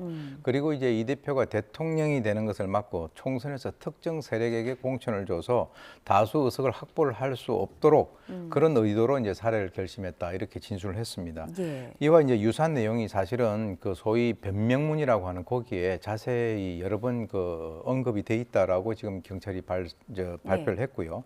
그리고 이제 디지털 포렌식 그 자료라든지 또는 참고인 진술, 그리고 이제 그 범죄 심리 분석관의 판단을 종합적으로 봤을 때 이 사람의 그 범행 동기는 주관적 정치적 신념이다, 이렇게 얘기를 했습니다. 그리고 이제 지금까지는 범행을 공모했던 공동정범이라든가 또는 예. 뒤에서 교사를 했던 그 배후 세력은 없다, 이렇게 얘기를 했는데, 그러면서 이제 그 검찰에다가 송치를 했기 때문에 이제 공은 검찰로 넘어갔다라고 볼 수 있습니다. 그렇군요. 하나하나 좀 따져볼게요. 일단 김 씨는 범행 전에 여러 차례 이제 그 답사도 다녀오고 수차례 현장을 쫓아다녔다고 알려지지 않았습니까? 이런 것도 다 철저하게 계획된 범죄로 볼 수 있는 거죠? 그렇죠. 이제 사실 이런 형태는 우발적인 것보다는 뭐 거의 대부분이 계획적인데, 지금 경찰 발표에 의하면 흉기 같은 경우는 지난해 4월에 인터넷에서 구입을 해가지고 준비를 했다라고 하고요. 예. 그리고 이제 충남 아산에 거주하고 있는 이 김 씨 같은 경우는 거기에서부터 부산까지 올 때 KTX를 이용을 했는데 KTX 주차장에 자기 차를 놔두고 그 안에 자기 휴대폰이라든지 그다음에 기타 뭐 지갑을 두고 내렸다. 그리고 이제 거기에서 유심이라든가 이런 걸 제거를 해가지고 주차장 배수 관에 테이프를 붙여서 뭐 숨겨놨다, 이렇게 얘기를 하고 있고요. 예. 그리고 이제 좀 특이한 것이 교통비를 낼 때 신용카드 대신에 추적이 어려운 현금을 썼다, 이렇게 얘기하는데, 예. 글쎄요, 지금 일단 뭐 정치인을 공개 장소에서 공격을 하게 되면 바로 그 자리에서 그 검거되는 것이 뭐 거의 100% 아니겠습니까? 예. 그런데 왜 이렇게 과잉으로 불필요한 그런 행동을 했을까라고 하는 것은, 이런 행동을 그 선행적으로 한 그 이유에 대해서는 좀 이해하기가 힘든 그런 부분이 있습니다. 교수님 보시기에는 어떤 이유 때문에 그렇게 좀 준비를 했다고 보세요? 지금 그렇게 한 것은 뭐 본인이 나름대로 굉장히 자기의 어떤 동선이라든가 이런 것을 예. 노출시키지 않기 위해서 그렇게 했다라고 보지만, 실제로 본인이 검거되면 그거 다 나오는 것이거든요. 그렇죠. 제가 봤을 때는 좀 불필요한 과잉 행동을 했다, 이렇게 볼 수 있습니다. 언론에서 뭐 비슷한 그런 폭행 사건들을 저희가 이제 보도를 할 때 범죄자들의 행동 특성들을 저희가 좀 이렇게 보도하지 않습니까? 이를테면 이 피해자가 있었던 뭐 현금만 쓴다든지, 뭐 주차장에다 뭘 놓고 뭐 휴대전화를 놓고 이동한다든지, 이런 부분들이 범행을 저지르기에 앞서서 좀 참고로 삼을 만한 그런 행동들이 됐었던 걸까요? 보통 이제 추적을 피하기 위해서 카드를 쓰지 않고 현금을 쓴다라고 하는 것은 도주를 할 때 많이 쓰는 거거든요. 예. 그런데 이때는 자기가 그 행동을 하지도 않았기 때문에 예. 경찰이 추적을 한다라고 하는 그것이 약간 논리적으로는 앞뒤가 맞지 않는 그런 행동이라고 봅니다. 이해하지 못한 행동들이 좀 있었어요. 변명문에 대한 궁금증도 사그라들지 않고 있습니다. 검찰이 압송될 때 취재진이 물었어요. 변명문을 왜 썼느냐라고 했더니 보시고 참고하세요 라고 답변을 했습니다. 근데 그 태도를 보면 앞서 처음에 언론을 모습을 드러냈을 때도 뭔가 좀 담담하게 정명만 응시하는 태도를 보였거든요. 어제도 마찬가지였습니다. 이 태도는 어떻다고 보셨어요? 이것은 이제 이 사람이 어떤 이유 목적에서 이런 행동을 했는지는 좀 더 수사를 지켜봐야 될 것으로 보이나, 예. 어떻게 보면은 전형적인 어떤 그 정치범에 있어서의 정치 확신범 의 그 모습으로 보인다는 거죠. 전형적인 모습입니까? 예, 왜 그러냐면 예. 이 사람이 그런 행동을 하고 난 뒤에 뭐 자기가 담담하게 얘기를 한다든가, 그리고 이제 기자들의 어떤 질문에 있어서 그거 한번 읽어봐라 라고 이제 얘기를 하는 이런 것들을 보게 된다면 예. 자신의 행동은 상당히 뭐 나름대로 어떤 목적인지는 아직까지는 정확히 밝혀지지 않았습니다만은 좌우간 그 행동 자체는 정당했다라고 본인이 생각을 하고 있는 것 같습니다. 반성 없는 태도라고 저희는 해석할 수 있는 반성이 있을 수가 없죠. 확신을 하고. 본인은 이제 잘한 일이라고 생각을 그렇습니다. 하는 거니까. 예. 이 변명문의 전문을 경찰은 공개하지 않기로 했습니다. 궁금하기는 한데 왜 공개하지 않는 걸까요? 사실은 이제 약 한 뭐 7,764자로 이루어졌다라고 하는데 예. A4지 8쪽이라고 합니다. 그런데 이 전문을 공개하지 않는 것이지 이 내용은 이미 나왔죠. 그것에 대해서는 어느 정도 나왔는데, 아까 그 범행 동기에서 발표를 했듯이 뭐 사법부 내 종북 세력으로 인해서 그리고 이 대표의 재판이 지연되고 있다. 예. 그래서 이제 뭐 좌파 세력에 이 나라가 넘어갈 것을 우려했다. 뭐 이런 중요한 내용들은 다 나왔기 때문에 예. 그것을 뭐 왜 그 공개를 하지 않았는지 그것에 대해서는 여러 가지 그 뭐 이유가 있습니다만은 내용은 다 축약이 돼서 전달이 됐다라고 봅니다. 신상은 왜 공개하지 않았는지 궁금합니다. 그러니까 18년 전에 박근혜 전 대통령 피습 사건이 있었을 때요. 그때는 하루 만에 신상이 공개가 됐었거든요. 네. 이번에는 왜 안 됐던 걸까요? 그때 이제 박근혜 전 대통령 같은 경우는 2006년도 5월이었죠. 예. 그래서 지금 이제 그 특강법이 실제로 이제 시행이 된 것은 2010년이니까 그것이 도입되기 이전입니다. 그래서 이제 그 당시에는 20시간 만에 경찰이 범인의 인적 사항을 갖다 공개를 했었죠. 예. 근데 실제 이번 같은 경우는 뭐 신상 정보 공개 심의위원회가 열려가지고 약 한 3분의 1 정도가 찬성을 갖다가 뭐 반대를 한 것이 아니라 반대가 한 3분의 2 정도 됐다는 거죠. 예. 그래서 지금 이제 그 실제적으로 특강법의 살인 미수도 공개는 할 수 있다라고 되어 있습니다. 그런데 지금 이제 보시면 살인범들 같은 경우도 공개를 하지 않는 경우가 많거든요. 예. 그래서 통상 그동안에 살인 미수 혐의는 공개를 갖다 하지 않았다라고 하는 거기에 좀 방점을 둔 것은 아닌가라고 생각이 드는데 예. 지금 실제로는 뭐 지난번에 뭐 송영길 민주당 전 대표에 대한 어떤 공격, 그럼 그때는 왜 공개 안 했느냐? 예. 그때는 살인과 살인 미수 이런 것이 아니라 특수상해 혐의로 했기 때문에 아예 특강법에 관련돼 있는 강력 범죄에 해당이 되지 않는다라고 하는 그런 측면에서 예. 공개가 안 된 것이죠. 그렇군요. 그런 차이가 있었군요. 그런데 외신에서는 김모 씨의 신상을 볼 수 있었습니다. 뉴욕타임스가 이미 지난 3일에 이재명 대표의 습격범의 신상을 공개했습니다. 그러니까 해외에서는 정치 테러범들의 신상을 이렇게 공개하나 보죠. 참고적으로 해외에서는 정치 테러범뿐만 아니라 모든 예. 사람들 다 공개해요. 범죄를 일단 저지르면. 일단 범죄 저지르면 우리나라만 이 신상 공개가 무슨 어떤 사건이 날 때마다 이렇게 논란거리가 되고 있는데 예. 뭐 외국 같은 경우는 뭐 기본적으로 지난번에 뭐 옛날에 그 괌에서 우리 그 판사 부부가 가서 아이 그 낳았을 때 그때도 예. 바로 공개를 해버렸지 않습니까? 예, 예. 공개하는 것에 대해서는 뭐 별로 이렇게 신경을 쓰지 않고 있는데 이번에 나온 것이 뭐 이름, 직업 그리고 이제 이 사람의 그 범죄 전력, 마약 투약, 예. 그 경력 그리고 이제 뭐 정신병력 이런 게 다 공개됐거든요. 그런데 뭐 사실은 이런 것들이 지금 현재 뭐 다 떠돌아다니고 또 이 사람의 얼굴 자체가 이미 거기서 현장으로 체포됐기 때문에 다 예. 알고 있는 그런 사안이기 때문에 예. 뭐 크게 의미는 없다라고 봅니다. 그렇군요. 네. 무의미하다고 그런 생각이 좀 저도 드네요.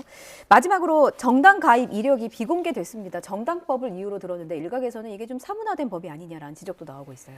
예, 정당법 제24조에 보면은 범죄 수사를 위해서 당원 명부를 조사를 하기 위해서는 영장이 필요합니다. 예. 그리고 여기에서 관여했었던 그 관계 공무원들은 만약에 이 지득한 사실을 누설을 했을 때 3년 이하의 징역, 금고에 처하기로 돼 있습니다. 그런데 이것이 뭐 사문화된 법이다라고 하더라도 제가 개인적으로 봤을 때 정치권에서 이걸 만약에 그 누설하게 되면 경찰은 처벌받거든요. 예. 그 사람들에게 사문화된 법이니까 빨리 공개해라 이렇게 얘기하는 것이 상당히 아이러니하단 말이죠. 그래서 실제로 누설을 해도 처벌받지 않는 예. 정당에서 그걸 발표를 해버리면 될 것 같은데 왜 굳이 처벌을 받을 수 있는 경찰에게 그걸 발표하라라고 강요를 하는지 그건 또 이해하기 좀 힘들다는 거죠. 예, 그런 이해관계가 좀 엇갈릴 수는 있겠군요. 그렇습니다. 예. 짧게 지금 뭐 공이 이제 검찰로 넘어갔다라고 앞서 말씀하셨는데 공범 여부는 일단 경찰은 가능성은 낮다고 보고 있는데 수사를 통해서 뭐 공범 여부가 또 밝혀질 수도 있는 건가요? 저는 이제 뭐 또 그 가능성 열어놓고 있다라고 봅니다. 네. 왜 그러냐면 현재까지는 경찰에서 발표했을 때 공범도 없고 교사범도 없다라고 이제 이렇게 결론을 내렸는데 예. 실제로 이제 김 씨를 차량으로 태워줬던 그 외제 차량의 CCTV 같은 경우는 경찰이 수사를 통해서 밝힌 것이 아니라 언론에서 이제 취재를 하다가 밝혀진 거거든요. 그래서 그 관련되는 참고인들 다 조사를 했는데 예. 일단은 그것이 뭐 어떤 조력 가능성이라든가 이런 거 없다라고 했으니까 예. 아까 말씀드렸듯이 이제 검찰로 송치가 됐으니까 검찰도 지금 수사단이 꾸려져 있거든요. 예. 거기서 이제 수사를 해야 하는 걸 봐야 되겠죠. 예, 지켜봐야겠습니다. 다음 사건으로 넘어가서요. 다방업주 연쇄 살인범 남성의 신원이 공개됐습니다. 57살 이영복입니다. 이번에 머그샷도 같이 공개됐는데 지금 화면으로 나가고 있어요. 머그샷 공개할 때 이번에는 이영복의 동의가 좀 필요했나 보죠? 네, 그렇습니다. 네. 이게 실제로 이용복 같은 경우는 본인이 동의를 했어요. 그래서 이제 머그샷을 통상 이제 30일 이내에 머그샷을 얘기를 하는데 그것이 예. 이제 공개가 됐고요. 실제로 이제 뭐 지난번에 그 교제하던 여성 집에 가서 가족을 살해했었던 그 이석준이라든가 예. 신림동 등산로에서 초등학교 교사를 성폭행하려다 살해했었던 그 최윤종 같은 경우도 머그샷이 공개가 됐습니다. 예. 그런데 특정 중대범죄 피의자 등 신상 정보 공개에 관한 법률이 이제 개정돼서 시행됨에 따라서 1월 25일부터는 이제 앞으로는 강력범죄를 저지른 이 그 중범죄자들에 대해서는 그 예. 사람의 동의 여부하고 상관없이 30일 이내에 머그샷을 공개를 할 수 있도록 되어 있습니다. 예, 저지르면 무조건 이제 공개를 해야만 한다. 이제 그렇죠. 그동안 사회적 요구가 참 많았었습니다. 그렇습니다. 하지만 그 전이라 이영복의 경우는 본인의 동의가 필요했다는 말씀드렸고요. 이영복이 맥주를 주문하고 점주가 자리를 비울 때까지 기다려서 영업시간이 끝날 때까지 기다렸다가 이제 범행을 저질렀는데 이거는 계획범죄라고 볼 수 있는 건가요? 예, 철저히 이제 계획범죄라고 볼 수밖에 없고요. 예. 본인은 뭐라고 얘기하냐면 내가 범행을 저지른 것은 강한 모습을 보여주고 싶었고 자기가 어떻게 보면은 약하다고 느껴서 무시당한다는 느낌 때문에 그랬다라고 하는데 저는 예. 개인적으로 본인이 이런 얘기를 하는 것은 나는 그동안 이런 심적인 문제가 있었어요라고 하는 그 이상도 이하도 아니다라고 봅니다. 예. 왜 그러냐면 예, 이영복의 그 범행을 우리가 분석을 해보면 철저하게 여성이 혼자 있는 곳을 갖다 골랐죠. 예. 그리고 12월 30일에 한 명을 살해하고 30만 원을 가져갔고 1월 2일에 또 어디에 가서 금고 들고 나갔죠. 예. 1월 3일에 지갑 들고 나갔죠. 그리고 1월 4일 날 가서 1월 5일 날 살해하고 30만 원 가져갔다는 거죠. 그러니까 지금 이전에는 이제 3명 이상을 연쇄살인범이라고 했었는데 요즘에는 이제 2명 이상만 돼도 연쇄살인이라고 하는 것을 많이 이제 언론에서 얘기를 하는데 예. 그 과정에서 살해를 한 것은 이번이 처음이긴 한데 두 번째 살해 같은 경우는 이양 살해를 했으니까 한번 다시 해본 것 같고요. 이것은 이제 범죄학적으로는 철저하게 금전 추구형 연쇄살인이다 이렇게 분류를 할 수 있습니다. 그러니까 금품을 빼앗을 목적으로. 그러니까 제가 금품 빼앗을 목적으로 했다라고 얘기하기보다는 예. 제가 뭐 강하게 보이기 위해서 나를 무시하는 것 같아서 이렇게 얘기하는 것이 훨씬 뭔가 이렇게 희석시키는 그런 형태로 우린 보인다는 거죠. 그러니까 본인이 교도소 생활할 때 뭐 약해 보이고 무시당하는 것 같고 이런 얘기를 하는 건 정확한 살해 동행기라고는 볼 수 없죠. 저는 개인적으로 그렇게 봅니다. 왜냐하면 철저하게 돈을 추구했거든요. 돈을 추구해 금품을 목적으로 살인까지 저지르면 이거 중형이 내려질 수 있는 거죠? 그렇죠. 이거는 강도 살인이기 때문에 예. 이것은 뭐 무기 사형 이외에는 없습니다. 다방에서만 범행을 저지른 거에 대해서는 어떻게 보십니까? 다방을 고른 것은 철저하게 여기서는 다방이 중요한 것이 아니라 예. 여성이 혼자 있는 곳. 네, 그래서 늦은 이제 시간까지. 늦은 시간까지. 그래서 이제 뭐 심지어는 그 여성이 이제 나가라라고 얘기를 했을 때 이제 영업 끝났다라고 하는데 그것을 시비 걸어가지고 여성을 폭행하고 살해했다는 거죠. 예. 그것은 뭐 있을 수 없는 일이죠. 1차 범행 이후 검거되기까지 6일이 걸렸습니다. 그동안 경찰 추적을 피해서 참 이리저리 많이 다녔고 경찰에 포착된 그 행동이 독특한 걸음걸이 때문이었습니다. 조금 더 빨리 검거됐더라면 2차 피해자는 없지 않았을까 하는 아쉬움이 있기는 한데 이 부분은 어떻게 보셨을까요? 사실 이제 1월 5일 새벽에 이제 2차 사건이 발생됐을 때 예. 경찰은 사실은 12월 30일 그 사건에 있어서 공개 수배를 준비 중이었다라고 알려져 있습니다. 그래서 이제 어떤 사진도 구하고 뭐 이렇게 수배 전단도 만들고 하는 그런 상황이었는데 조금 네. 빨랐었으면 하는 그런 아쉬움은 있어요. 예. 그런데 이제 실제로 이용복 같은 경우는 이 경기 북부 지역에서 2번이나 살인을 하고 난 뒤에 뭐 무서워서 자기는 뭐 딴 데 갔다 그렇게 얘기하지 않았습니까? 예. 의정부에서 남대문 시장을 거쳐서 옷 갈아입고 그리고 현금만 사용하면서 강원도 쪽으로 가서 결국 강릉으로 이동했는데 이 사람이 술만 먹으면 그 자세라든가 걸음걸이에 여러 가지 어떤 특징이 있다라고 하는 것을 경찰에서는 파악을 하고요. 걸음걸이 그 분석을 통해서 강릉에 있는 재래시장에서 걸어가는 이 이용복을 검거를 한 것이죠. 예. 예. 끝으로요. 저희 주어진 시간은 이미 다 썼습니다만 네. 짧게 하나만 더 질문 드릴게요. 이영복이 교도소에서 나온 지 2달도 안 돼서 2건의 살인 사건을 저질렀습니다. 이게 이영복은 경찰의 정보 수집 대상이었다고 하는데 출소자 관리가 허술한 거 아니냐라는 일각의 지적이 있어서요. 이 부분과 관련해서 좀 말씀 부탁드릴게요. 사실은 이것은 참 이렇게 뭐라고 딱 부러지게 말씀드리기가 어려운 것인데 네. 재범 방지를 위해서 주요 강력범죄 출소자 정보 수집이 2026년 12월 31일까지로 지금 일단 연장이 된 상태이기 때문에 네. 이 사람은 주요 강력범죄에서 절도에 해당이 됩니다. 그래서 경찰은 1개 분기에 한 번 정도는 정보 수집을 해야 되는데 11월 달에 나왔기 때문에 실제로는 2월 달까지 그게 되니까 이 경찰이 그동안에 정보 수집을 갖다가 왜 하지 않았느냐라고 얘기하기로는 그 분기라고 하는 그 기간이 있기 때문에 그것을 우리가 비난하기는 쉽지 않다는 거죠. 인력 문제도 좀 있을 수 있겠네요. 그렇죠. 예를 들어서 한 달에 한 번이면은 예. 그것에 대해서 관여하는 경찰관의 수가 3배로 증가돼야 된다라고 하는 것을 의미하는 것이죠. 그래서 현실적으로는 이게 쉽지가 않습니다. 예, 현실적인 어려움까지 저희가 함께 짚어봤습니다. 지금까지 순천향대 경찰행정학과 오윤성 교수와 함께했습니다. 말씀 잘 들었습니다. 네.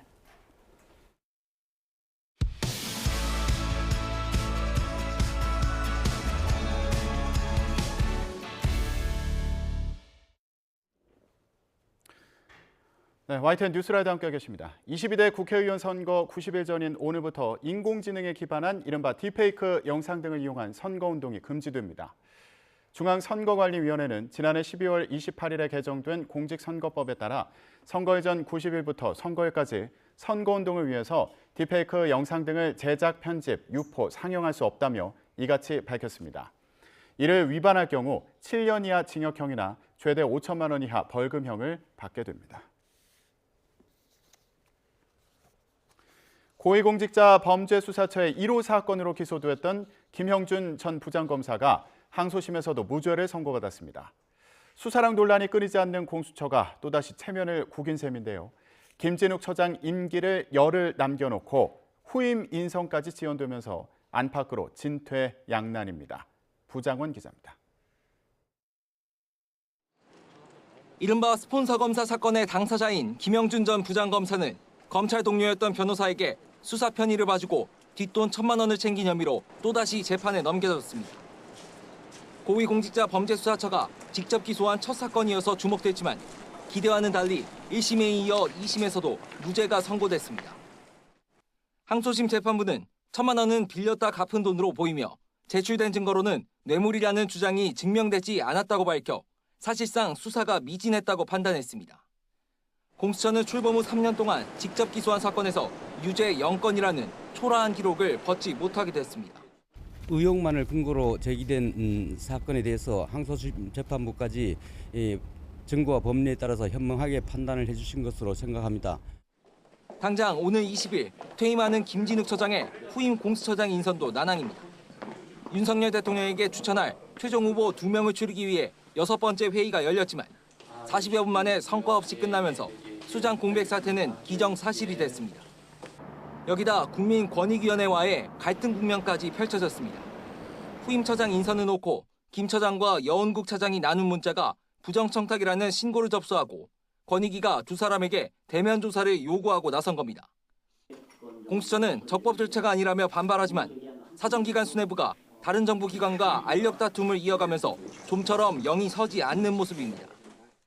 피의자를 소환조사함에 있어 공수처장의 관영차를 제공하는 즉 황제조사, 특혜조사 의혹을 야기했는데 국민권익위원회에 이와 유사한 특혜를 기대해서는 안 될 것입니다. 고질적인 수사력 논란에 차기 처장 인선까지 공전을 거듭하며 새해 벽두부터 공수처의 혼란이 계속되고 있습니다. YTN 부장원입니다.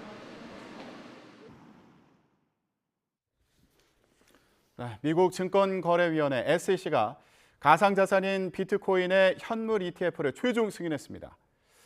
어제는 가짜뉴스 소동이 일어나면서 비트코인 가격이 롤러코스터를 타기도 했는데 ETF 승인이 앞으로 자산 시장에 어떤 영향을 미칠지 알아보겠습니다. 정철진 경제평론가 나와 있습니다. 안녕하십니까? 네, 안녕하십니까? 네. 자, 미국 증권거래위원회가 비트코인 현물 상장지수 상품, 그러니까 ETP의 상장과 거래를 승인했다. 이런 뉴스가 이제 새벽에 나왔습니다. 네. ETP라고 해서 좀 낯설었거든요. ETF랑은 다른 개념입니까?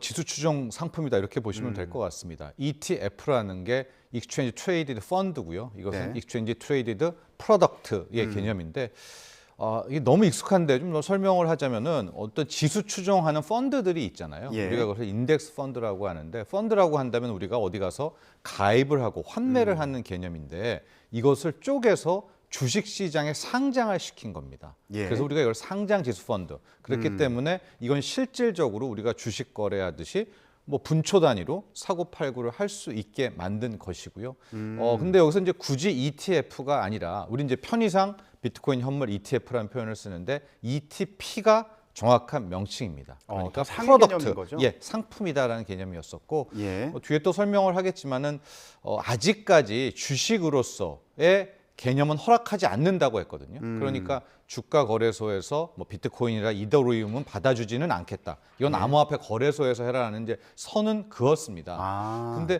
우리가 일반적으로 반도체 뭐 업종 ETF다라고 예. 한다면 거기에는 삼성전자, 우리나라요. 뭐 하이닉스 들어 있잖아요. 그건 쪼개서도 주가 거래를 할 수 있지 않습니까? 예, 그런데 이것은 따로 비트코인을 떼어서는 거래할 수가 없는. 그러니까 뭐 금이라든가 석유 같은 일종의 프로덕트로 바라봐서 상장을 이번에 승인을 했다 이렇게 보시면 될 것 같습니다. 그러면 앞으로 비트코인 같은 경우에는 비트코인을 직접 사고 팔 수도 있고 아니면 이 ETF 상품을 통해서 네. 간접적으로 거래를 할 수도 있게 됐다. 네. 이렇게 이해하면 될까요? 그렇습니다. 직접적으로 뭐 코인을 사고 팔려면 암호화폐 거래소에 가시면 되고요.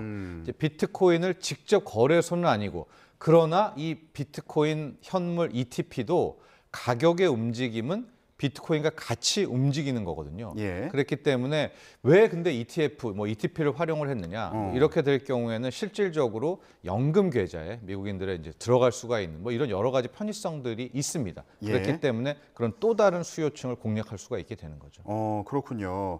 자, 시장의 반응이 어떤지 일단 이거부터 좀 봤으면 좋겠는데 이 소식이 전해지고 나서 시장에서 반응이 좀 어땠습니까? 해프닝이 한 번 있었어요. 그러니까 어제 새벽에 한번 뭐 일종의 가짜 뉴스. 근데 정확히는 지금 가짜 뉴스는 아니고요. 왜냐하면 오늘 새벽에 발표됐던 내용과 동일했거든요. 예. 그러니까 지금 해킹을 당했다라고 보는 게 될 것 같습니다. 그러니까 이 승인됐다는 재료가 한 번 먼저 나왔다가 오보다 이렇게 됐을 때 급등을 했다가 급락을 했었거든요. 그에 비해서 이제 진짜 승인이 났을 때는 뭐 크게 시장이 지금 요동치지는 않고 있고요. 뭐 일정 부분 상승하는 한 46,000달러에서 지금 움직이고 있는 이런 겁니다. 그런데 전일 일종의 이제 해킹이 돼서 나왔던 승인됐다라고 했을 때는 뭐 순간적으로 47,000달러 이상 튀어 올랐었거든요. 그 정도는 아닙니다. 그리고 또 하나가 일단 이제 이게 재료의 일종의 소멸이지 않습니까? 그래서 당장 지금 반응보다는 뭐 하루 이틀 다음 주까지 본다면 이번에 승인이라는 것이 정말 재료의 소멸인지 아니면은 코인, 특히 비트코인의 새로운 시세가 출발하는 대시세의 출발인지는 한 1, 2주일 좀 더 확인해 볼 필요가 있겠죠. 그렇군요. 지금 거래소 상황을 보면은 뉴스가 전해지고 나서 이제 올랐다가 또 좀 떨어졌다가 이런 상황이 조금 또 올랐다. 그러니까 뭐 지금 뭐 45,000 이상에서는 움직이니까요. 46,000달러에서는. 그러니까 어제 먼저 나왔던 뉴스에서 힘을 한번 다 뺐다. 뭐 이런 표현도 맞을 것 같습니다. 앞으로 전망에 대해서도 잠시 후에 좀 더 구체적으로 얘기를 해보기로 하고요. 그런데 그동안 미국의 증권거래위원회 같은 경우에 가상화폐에 회의적이지 않았습니까? 그동안 어떤 입장이었죠? 지금까지도 회의적이고요. 뭐 이거 뭐 승인은 했지만은 그 다음에 증권으로서 주식으로서는 아직까지 선을 그는 그런 입장이었었는데 이번에 그렇다면 왜 이 ETP는 승인, ETF는 승인을 했는가라고 하면 몇 가지 제약 조건을 만들겠다는 자산운용사들에게 줬는데 자산운용사들이 이걸 다 받았습니다.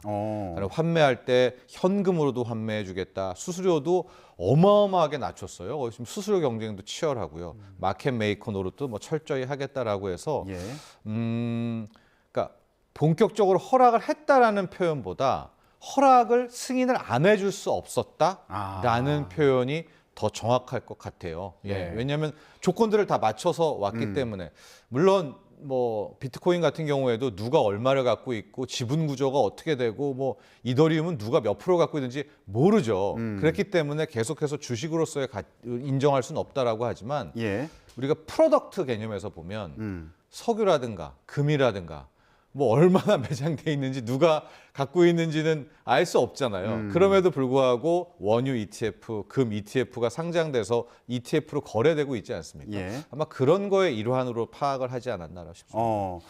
앞서서 간단히 말씀은 해주셨습니다만 이번 ETP 승인이 곧바로 암호화폐를 승인하는 건 아니다. 예, 이렇게 또 얘기를 했잖아요. 미국 증권거래위원회에서. 이건 어떤 의미가 있는 겁니까? 앞서 말한 그 의미입니다. 이제 왜냐하면 이 ETF가 승인됐기 때문에 그렇다면은 이제 암호화폐라는 자체도 또 하나의 뭐 공신력 있는 투자 자산으로 뭐 거래소에 올라갈 수 있지 않냐 뭐 이런 기대까지 이어질 수가 있는데 이제 그건 절대 아니다라고 완전히 선을 걷더라고요. 지금 있는 주식 거래를 하는 그 증권 거래 시장에서 거래할 수 있는 상품으로 인정한 건 아니다. 내지는 뭐 그에 준하는 상품으로도 인정하지는 않는다라고 이제 일종의 선을 걷죠. 하지만 이 가격 지수를 따라가는 상품에 대해서는 상장을 하고 거래할 수 있도록 허가하겠다. 네, 허가를 한 거죠. 예, 승인을 낸 거고요. ETP가 승인이 난 거고 이렇게 되면 뭐가 좋냐면 이제 대형 자산 운용사들이 이 상품을 내놓을 것 아니겠습니까? 바로 이제 뭐 11개들이 운용을 하게 될 텐데 쟁쟁합니다. 블랙록이라는 곳도 있고요. 뭐 돈나무 언니의 아크 인베스트먼트도 있고 피델리티라는 정말 전통적인 대형 자산 세계적인 자산 운용사들이죠. 이제 이들이 저마다 상품을 출시를 하게 되는데 우리가 이렇게 생각하시면 될 것 같아요. 뭐 자동차 업종 ETF다 우리나라에 그럼 뭐 현대차, 기아차 등등이 담지 않습니까? 이게 이제 구조의 문제인데 그걸 출시한 ETF 운용사 같은 경우에는 그걸 똑같이 가격을 추종하려면 자신의 그 일종의 그 포트폴리오 안에 그 주식들을 사서 쟁여놓고 그거를 추종하게 되는 거거든요. 마찬가지입니다. 비트코인 ETF, 비트코인 ETP도 비트코인 가격을 똑같이 추종하려면 그들이 많이 매입을 해놓고 거기에 따라서 운용을 해 나가는 거거든요. 그러니까 지금 뭐 세계적인 자산 운용사들이 이 상품을 출시한다면 기본적으로 그들이 사서 쌓아놓을 거 아니에요. 그러니까 기본 수요가 엄청난 수요가 일단 하나가 떠받칠 줄 수가 있고 비트코인 자체에 대해서 하고 이 비트코인 ETP가 계속 인기가 있을 때는 설정의 규모가 더 커질 거 아니겠습니까? 그럼 뒤따라서 수요는 더 붙게 된다라는 이제 그런 장점이 하나가 있고요. 두 번째는 신뢰도죠. 즉 뭐냐면 암호화폐 싫어. 비트코인도 내가 왜 뭐 바이낸스니 이런 데 가서 거래를 해. 이런 사람들도 이제는 주식시장에 비트코인 ETP가 상장돼서 거래된다면 이거는 공략을 해볼 수가 있는 것 아니겠습니까? 더 쉽게 접근할 수 있다. 저변이 확대되는 것이고 신뢰도도 굉장히 높아지죠. 뭐 암호화폐 그게 뭐야 하다가도 이제 버젓이 비트코인 ETP가 상장돼서 거래가 된다면 그것도 알아주는 세계적인 자산 운용사들이 한다면 신뢰도에 대한 비트코인을 바라보는 시선이 좀 바뀔 수가 있고 또 앞서도 얘기했지만 이제 연금 계좌에도 편입이 되게 되면서 되게 저변이 확대될 수 있는 그런 기회가 됐다. 이 기대감으로 실은 작년 한 해를 놓고 보면 비트코인 가격 거의 많이 올랐을 때 한 3배 가까이 오르지 않았었습니까? 그런 기대가 좀 선반영됐다라고 보면 되겠습니다. 근데 여기서 좀 한 가지 드는 의문이 말씀을 쭉 들어보면은 뭐 비트코인 자체에 대해서는 좀 신뢰를 못했던 분들도 공신력 있는 기관에서 이제 비트코인을 이용한 상품을 출시하면서 이거에는 좀 투자를 해볼 수 있지 않겠느냐 이런 기대감에 대해서도 얘기를 해주셨고 그리고 증권거래위원회도 이런 상품 같은 경우에는 비트코인보다는 좀 더 안정적이지 않을까 이런 기대를 하는 것으로도 보이는데 하나 조금 드는 의문이요. 앞서서 ETF 승인됐다 이 가짜 뉴스가 나왔을 때도 비트코인 가격이 굉장히 출렁이지 않았습니까? 그러면 만약에 ETF 이 상품이 나왔을 때 이것도 비트코인 가격을 따라간다면 뭐 비슷한 상황이 생겼을 때 ETF도 가격이 굉장히 변동성이 커질 수 있는 거 아니에요? 똑같죠. 그러니까 비트코인 가격을 추종하기 때문에 비트코인 자체가 암호화폐 거래소에서 급등락을 하게 된다면 당연히 ETF도 그 가격을 추종하니까 급등락을 하게 되겠죠. 그러니까 아마 지금 앵커께서 의문시 되는 것은 이제 더 덩치가 커진 곳들에서 운용을 하게 되니까 만에 하나 비트코인의 가격이 위아래로 휘두르게 될 때 더 많은 양을 사고 팔 테니까 변동성은 더 커질 수 있지 않느냐 아마 그런 질문이신 것 같은데 제가 그런 우려는 분명히 있습니다. ETF 자체도 그 변동성은 똑같이 갖고 있는 거면 불안정한 건 마찬가지지 않을까? 이 비트코인과 같은 거 아닌가? 불안정성 갖고 있는 거 아닌가? 이런 생각이 들어서요. 예. 근데 모든 자산 가격은 다 불안정성이 있죠. 금 가격도 급등락을 하고 유가도 급등락을 하게 되니까 뭐 주식도 급등락을 하는 건 아니겠습니까? 그런데 뭐 비트코인 자체도 급등락을 하게 된다면 당연히 비트코인 ETF 가격도 급등락을 하는 거죠. 그러면은 ETF가 가진 장점이 뭐가 있는 거죠? 그거 좀 더 구체적으로 얘기해 봤으면 좋겠는데 비트코인을 기반으로 한 ETF가 가진 장점이 뭐가 있습니까? 앞서도 말했지만 이제 비트코인이라는 게 거래소에서 충분히 뭐 A, B, C 모든 사람들이 다 거래를 할 수가 있잖아요. 근데 굳이 이제 이 자산 운용사들이 비트코인 ETF를 출시하려는 것은 그들도 무슨 생각이 있었겠죠. 그래서 자신들이 ETF로 만든 다음에 제도권으로 왔을 때 꽤 많은 사람들이 이것을 저변을 확대할 수가 있겠다. 예. 그럼 그들은 수수료 수입을 얻을 수 있지 않겠습니까? 아마 그런 차원에서 이들 자산 운용사들이 이제 좀 음지양질한 표현은 그렇지만 이쪽으로 더 끌어올려서 판을 키우려는 의도가 예. 있지 않았나라고 싶죠. 그리고 혹시 이용하는 사람 입장에서도 이제 접근성이 더 쉬울 수도 있을 테고 네. 투자를 했을 때 뭔가 비트코인에 투자를 했을 때 여긴 규제가 없는 시장이다 보니까 좀 더 위험하다라고 생각할 수도 있을 텐데 이 펀드 시장으로 들어오면 뭐 규제가 더 적용되는 부분이 있는 걸까요? 특별히 뭐 다른 점은 없겠죠. 뭐 ETF 양식에 따라서겠지만은 비트코인 가격이 움직이는 거에 대해서는 실질적으로 뭐 SEC가 뭐라고 할 수는 없을 겁니다. 그렇군요. 앞으로 ETF 상품이 출시됐을 때 어떤 장점이 있는지는 이 부분은 좀 더 봐야겠네요. 그럼 시장에서 어떻게 움직이는지. 그렇습니다. 하고 앞서도 얘기했지만은 급등락의 가능성은 더 커졌을 수가 있어요. 변동성 같은 경우에는. 왜냐하면 그런 움직임을 추종하게 되면서 또 뭐 과하게 움직일 수가 있는 것이고요. 예. 앞으로 이제 현선물도 같이 활용할 수가 있기 때문에 그 둘을 이용하려는 또 큰 손들이 나올 수가 있거든요. 차익 거래를. 그런 여러 가지들의 어떤 변수들은 남아 있는 것 같습니다. 예. 자, 그러면 그 얘기에 이어서 앞으로 비트코인 가격은 어떻게 움직일지 전망이 여러 가지가 나오더라고요. 네, 뭐 많이 보는 경우에는 지금 20만 달러도 있고요. 또 좀 부정적인 곳에서는 3만 달러도 깨질 것으로 본다. 그러니까 2억부터 뭐 3천만 원까지 완전 레인지가 크죠. 이제 결과적으로 앞으로 나올 이제 첫 번째 재료는 소멸이 된 겁니다. ETF 승인이라는 재료는 소멸이 됐고요.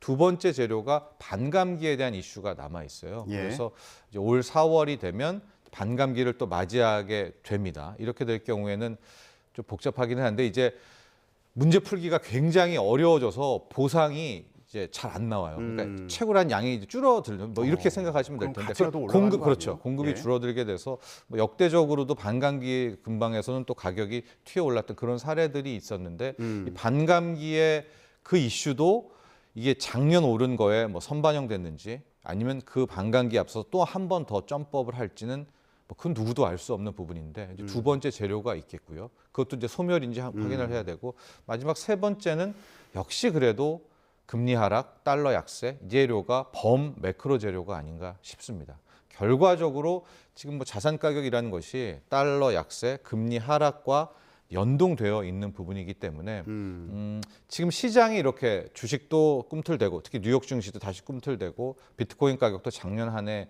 후반부에 막 그렇게 많이 올랐던 것은 이제 본격적인 달러 약세, 금리 하락 시대가 온다라는 것이 반영돼서 붐업이 된 거거든요. 예. 그러니까 마지막 매크로 재료는 이제 그것이 아닌가 보여지는데 저는 뭐 개인적으로 달러 약세, 금리 하락이 올 한 해 상반기에는 계속 지속될 것이다라고 보고 있고 예. 반감기의 효과도 있을 것이다라고 보고 있는데 저는 이제 조금 뭐 걸리는 것이 지금 이제 중앙은행들에서 우리나라는 한국은행이고 또 미국은 페드에서 자체적인 암호화폐, 이제 디지털 화폐죠.